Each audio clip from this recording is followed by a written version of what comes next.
MEF 18 Synchronisation. Synchronised moments of life energy are the moments of Zen in our life. During our moments of synchronisation, we're light-hearted, happy and peaceful. A small number of life energy dynamics, thoughts, such as those of fear as an example, don't work in synchronised mind energy, technically because such thoughts simply don't carry enough frequency to fade successfully all the way to subatomic amplitude. They fade part of the way and then dissipate. Fear can't technically vibrate in the fifth dimension. This means that the information found on the universal internet can only be safe and true, with no slow vibrating thoughts. We often describe this realm of good information as divine light. Remember, for our simple purposes in the MEF scenario, we're loosely describing all the subatomic energy in the oneness as the universal internet. Synchronisation is how we naturally first begin to connect our personal mind energy to the universal internet. When we observe our own life energy flow and watch it change with our thoughts, the first thing we notice is all those classical portraits with halos in them must have been painted by artists who could easily see auras. The next thing you learn is that the area of focused energy activity created by our immediate thoughts shifts position all the time. When we're totally synchronized, the energy activity of our conscious mind is our halo. The technical variables, like the position of and density of the focused energy activity of our immediate consciousness, still logically speaking, must adhere to the basic, somewhat mechanical rules of the mind energy factory. This means that the focused energy activity of our consciousness must always adhere to certain technical rules.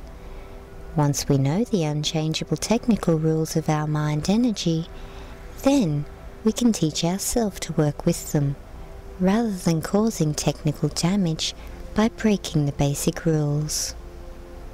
The position of the focused energy activity of our immediate consciousness along the chakra system is, technically speaking, the only deciding factor concerning whether or not our flow of life energy is able to synchronize.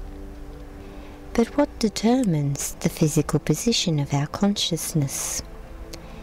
The position of the energy activity of our consciousness is established by the truest purpose for the creation of the thinking. Once we can identify the truest purpose of our thoughts, that is, why did we choose to put these particular thoughts together at this particular moment, we'll then be able to know which floor of the MEF, which chakra, is managing our thinking right then.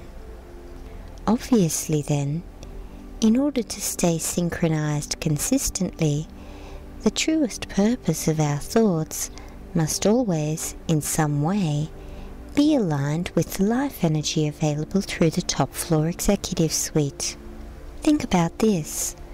All the wonderful qualities of mind described in fairy tales, things like honor, humility, and grace, all direct consciousness to vibrate in the top chakra consistently, and therefore also maintain some level of technical connection to the information from the oneness of the universal internet.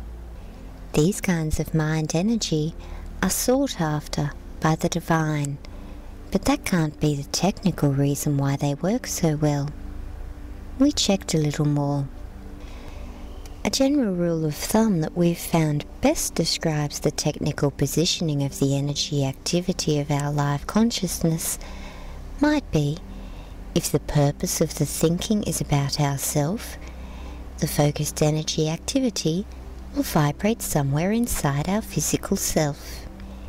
If the purpose of the thinking is outside ourself, perhaps another person, then the focused energy activity of our consciousness technically must vibrate outside ourself, in the external chakra. Our consciousness tries to go where we send it.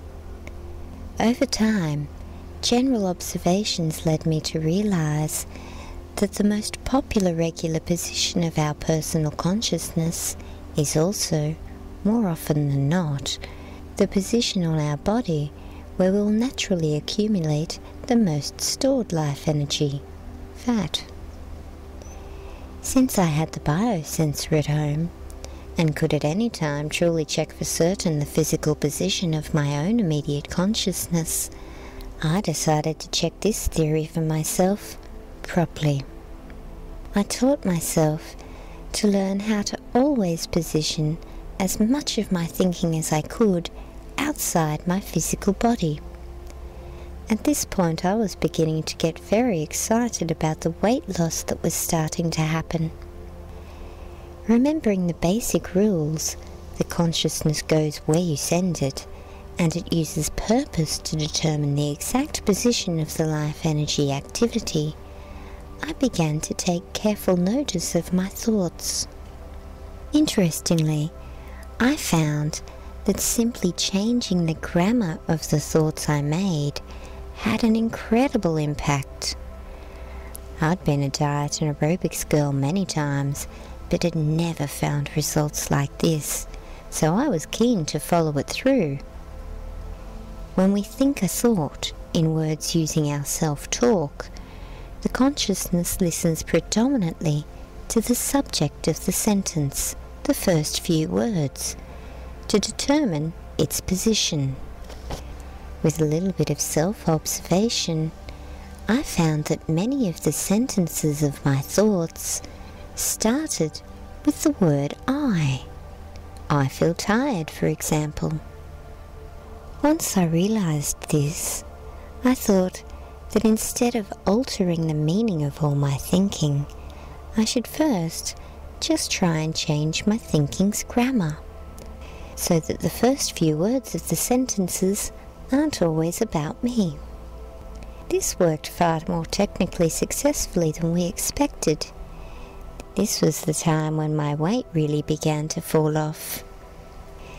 Since it was working with thinking so well, I moved to incorporate the idea into all my communication, speaking with others especially. I applied conscious effort towards finding a way to say what I meant that didn't put me as the subject of as many of my own sentences as possible. The purpose was to keep that focused energy activity out of my body. After a short time, less than a year, I went from a robust 75 kilograms down to a natural and light 50 kilograms. I now weighed less than I did in high school, and the weight's never come back. This home research on its own was worth $1 million to me right there. Now, since learning how to reposition my consciousness to vibrate consistently outside my physical body, I've made some further incredible personal growths, not the least of which is the thinking that's grown into life energy philosophy.